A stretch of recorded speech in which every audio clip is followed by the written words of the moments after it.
Today, we dive into one of the most legendary trucks, the Ford LTL 9000, a true icon that's often forgotten but deserving of the spotlight. Let's explore its history, specs, and legacy. The Ford LTL 9000 debuted in the 1970s. Known for its power, durability, and advanced features, it set the standard for heavy-duty trucks. But why is it now a forgotten king?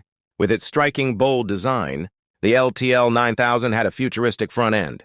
The distinct chrome grille and aerodynamic features made it a head-turner on highways. The Ford LTL 9000 boasted a variety of engines, including the famous 7.8L, V8 and 8.9L Cummins engines, with up to 400 horsepower. It delivered impressive performance for long-haul trucking. Even in the 1970s and 80s, the LTL 9000 featured innovative technology, like air ride suspension, making it a smooth drive over rough roads, setting it apart from other trucks. Let's break down the specs. Gross vehicle weight, GVW, capacity of up to 80,000 pounds, a 13-speed transmission, and heavy-duty axles, everything a serious trucker needed for those long hauls.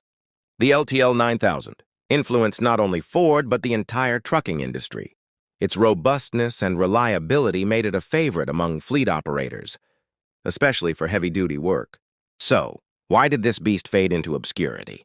With the rise of newer, more fuel-efficient models in the 90s, the LTL 9000 was eventually phased out but not forgotten. Today, classic truck collectors seek out the Ford LTL 9000 for restoration.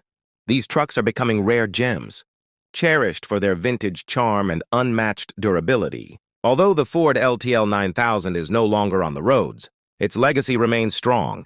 It's the forgotten king that shaped the trucking world. Thanks for watching Speed Scout. Don't forget to like, share, subscribe, and comment.